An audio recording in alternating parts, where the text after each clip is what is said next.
कर्जमाफीची घोषणा केली आहे, मात्र 7-12 कोरा नाही, जो फडणवीसांनी शब्द दिला होता. हा अत्यंत महत्वाचा मुद्दा तुम्ही तुमच्या प्रश्नातच विचारलेला आहात. कारण निवडणुकीच्या वेळेला ज्या काही थापा यांनी मारल्या होत्या त्यातली एक थाप होती. ती क्लिप आज सुद्धा माझ्या फोनमध्ये आहे. त्याच्यामध्ये आत्ताचे मुख्यमंत्री म्हणतायत की आम्ही शेतकऱ्याचा 7-12 करू, कोरा कोरा कोरा. तो कोरा तर केलेला नाहीये, पण साधारणतः 5 वर्षांपूर्वी आम्ही कालबद्ध पद्धतीने शेतकऱ्यांची कर्जमुक्ती केली होती 2 लाखापर्यंत. आणि ही कालबद्ध पद्धतीने केल्यानंतर त्याच्यामध्ये पात्र अपात्र हे नियमांचं किंवा अटीतटींचं असं काही जंजाल ठेवलेलं नव्हतं. फक्त मला वाटतं 2 वेळेला शेतकरी त्या केंद्रावरती गेल्यानंतर शेतकऱ्याची सरसकट शेतकऱ्याची कर्जमुक्ती आम्ही केली होती.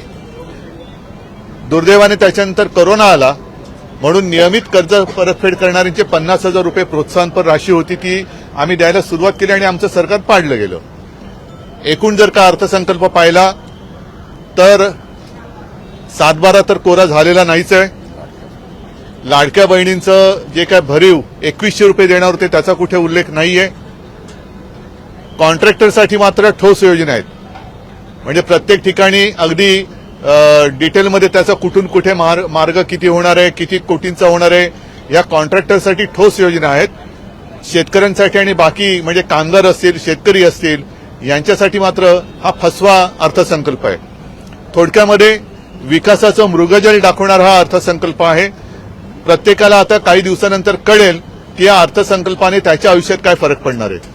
मला असं वाटतं एकतर राज्याची आर्थिक परिस्थिती ही कशी आहे हे सगळेजण जाणतायत. कर्ज काढून फटाके वाजवणारा हा अर्थसंकल्प आहे. त्यातून मला नाही वाटत राज्याचं काही हित चाललं जाईल. आणि शेतकऱ्याचं जर भलं खरंच करायचं असेल तर पात्र अपात्र ही जी काही त्यांनी शाब्दिक खेळ केलेला आहे तो तसा न करता ज्याप्रमाणे आम्ही कालबद्ध पद्धतीने शेतकऱ्याला 2 लाखापर्यंत कर्जमुक्त केलं होतं तसं त्यांनी किती तारखेपासून 30 सप्टेंबर म्हटलंय, पण पहिली म्हणजे आमचं सरकार येण्याच्या आधी जी योजना यांनी जाहीर केली होती छत्रपती शिवाजी महाराजांच्या नावाने ती अजून सुरू आहे. अर्थसंकल्पामध्ये वारंवार 2047चा उल्लेख झाला तर आत्ताची कर्जमुक्ती 2047 पर्यंत तरी पूर्ण करणार का हे मुख्यमंत्र्यांनी स्पष्ट शब्दात सांगावं की या तारखेपर्यंत ही कर्जमुक्ती आम्ही पूर्ण करू. कर्जमाफी सोडून दुसरं वेगळं काही जाणवलं तुम्हाला या जरा थापांची लेवल वाढले. थापाचे उन्नत महामार्ग झालेले आहेत थापांचे. मी म्हणजे म्हटलं ना की विकासाचं मृगजळ 2047 कोणी बघितलेलं आहे. आत्ता शेतकऱ्याच्या हातात काय पडणार आहे, आत्ता जो मध्यम वर्गीय आहे त्याच्या हातात काय मिळणार आहे, जो नोकरी करणार आहे, नवीन जी तरुणी आता शिक्षण घेऊन नोकरीच्या शोधात जाणार आहेत त्यांना काय मिळणार आहे. नुसतं त्याच्यासाठी योजना जाहीर केलेल्या आहेत पण त्या योजनाचा पाठपुरावा कधी करणार आणि त्या योजना पूर्ण कशा होणार त्याच्यासाठी निधी या ज्या काही योजना जाहीर केल्या आहेत निधी कुठून आणणार म्हणून मी म्हटलं ना की कर्ज काढून फटाके वाजवल्यासारखा हा अर्थसंकल्प आहे. लाडकी बहीण योजना सुरू राहणार म्हटलं, मात्र जे 2100चं आश्वासन दिलं होतं हे कुठेही या नाही ठोस त्याच्यामध्ये काहीच नाहीये. मी म्हणूनच म्हटलं ना की कॉन्ट्रॅक्टरसाठी ठोस योजना आहेत. किती हा महामार्ग किती हजार कोटींचा असेल, तो महामार्ग किती हजार कोटीचा असेल, त्याच्यानंतर हे सगळे रिंग रोड, हे रोड, ते रोड. त्याच्यामध्ये तरी एक बरं झालं की एका ठिकाणी ते मानसोपचार केंद्र काढतात त्याची खरंच गरज आहे. त्या ठिकाणी सगळ्यांसाठी नाही, तिकडे बाकी सगळे हुशार आहेत पण केंद्र त्यांनी योग्य ठिकाणी सुरू करतायत त्याच्याबद्दल अभिनंदन. निधी कुठून आणणार आहे त्यामुळे प्रश्न असा आहे की ज्या प्रकारे योजना ज्या अगोदरच्या होत्या त्याच पुन्हा एकदा पाहायला मिळत आहे. त्यामुळे निधीची कमतरता असल्यामुळे एकंदरीत महाराष्ट्रावरती 9 लाखांहून अधिकचं खर्च आहे. तो 10 लाख कोटीच्या वरती दिला आता असं वाटतंय. आणि 7.5 लाख होतं आता ते 9 लाख राहत आहे. 1.5 लाख एकाच वर्षात कसे वाटले. अरे हो पण मी थोडीच आहे मुख्यमंत्री, ज्यांनी वाढवलं त्याला विचारा. एकीकडे वृक्षतोड केली जात आहे, दुसरीकडे 300 कोटी वृक्ष नव्यानं लागवड करण्याचा प्लॅनिंग आहे. हा पण अत्यंत महत्वाचा विषय आहे की एक तर वृक्ष का तोडताय, त्याच्यानंतर 300 कोटी म्हणजे तिनावर किती पूज्य हे, आणि ह्या 300 कोटी वृक्षांना कधी जमीन कुठे आहे ते पहिले दाखवा. ती जमीन पहिली दाखवा. जसं एखाद्या प्रकल्पासाठी जमीन तुम्ही अॅक्वायर करता, शेतकऱ्याला असेल किंवा इतर सगळ्यांना तिकडनं उद्ध्वस्त करता, एखादं बंदर असेल किंवा काही असताना शेतकऱ्यांना तिकडून हुसकावून लावता, तसं तुम्ही वृक्ष लागवडीसाठी कुठे तुम्ही जमीन आहे ती दाखवा, पहिले नकाशावर दाखवा, आणि तिथे रिझर्वेशन काही आणणार आहात का? एखादा उद्योग आणताना रिझर्वेशन आणलं जातं, तसं वृक्ष लागवडीसाठी 300 कोटी बोललात ना तुम्ही, 300 कोटी वृक्ष लागवडीसाठी त्या जमिनीसाठी रिझर्वेशन आणणार आहात का?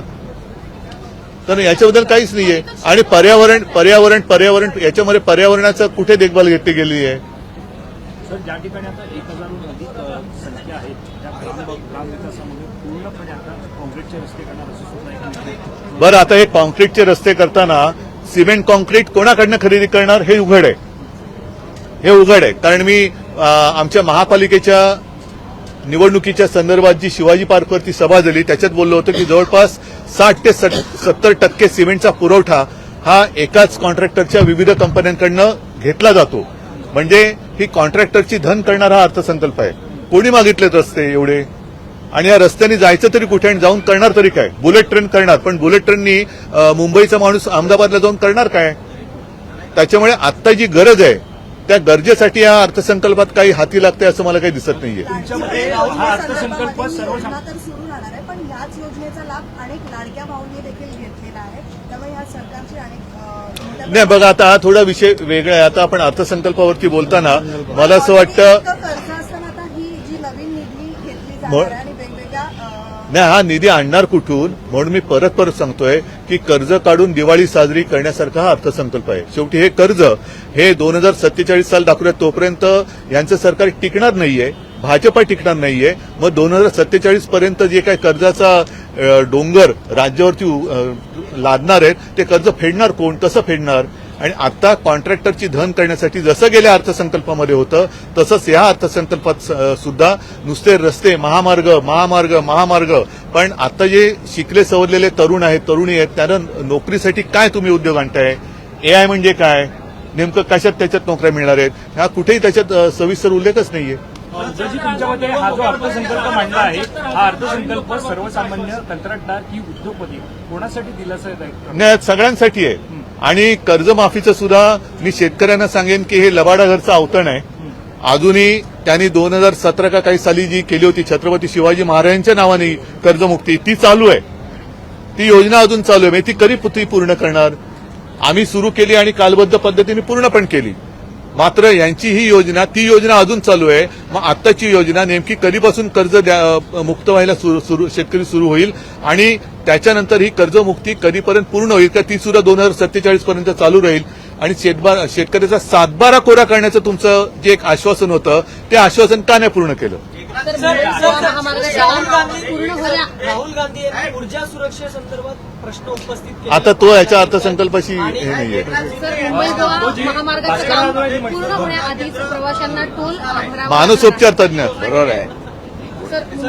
मुंबई गोवा महामार्गाचं काम पूर्ण होण्याआधीच प्रवाशांना टोल भरावा लागणार. हो, नाही, हे सगळं जे बघतोय हा सगळा कारभार संपूर्ण जनता डोळे उघडे ठेवून बघता आहे. आज सुद्धा मराठवाड्यामध्ये रोज सरासरी 3 शेतकरी आत्महत्या करतायत. अशी शेतकऱ्यांची परिस्थिती वाईट आहे. गेल्या 2-4 महिन्यापूर्वी पावसाळ्यामध्ये आपत्ती मागून आपत्ती मराठवाड्यावरती कोसळली होती, महाराष्ट्रावरती कोसळली होती. त्या आपत्तीसाठी जी रक्कम या सरकारने जाहीर केली होती ती रक्कम शेतकऱ्याच्या हातात किती मिळाली याचा पहिल्यांदा आम्हाला त्याची माहिती दिली पाहिजे. त्याचं पूर्ण सविस्तर अभ्यास करून जर का मुख्यमंत्र्यांनी माहिती दिली, त्यांनी ते सांगितलं तर ज्याची जमीन वाहून गेली त्याला 3 लाखापर्यंत मदत करणार. ते 3 लाख दिले गेले का? इतर शेतकऱ्यांना जे काही मदत त्यावेळेला त्यांनी जाहीर केली होती ती दिली का? तर जर ती दिली नसेल तर तुमची ही 2 लाखापर्यंतची का होईना ही कर्जमाफी जी ती ठाप आहे. त्याच्यामुळे आपत्तीग्रस्त शेतकऱ्यांना जाहीर केलेली मदत किती पोचली हे सुद्धा त्यांनी जाहीर केलं पाहिजे. बाळासाहेब ठाकरे राष्ट्रीय स्मारक कधीपर्यंत सुरू होईल असं आश्वासन देण्यात आलेलं आहे आणि त्या संदर्भात निधी देण्याचं काही आश्वासन तुम्ही बघितलेलं आहे.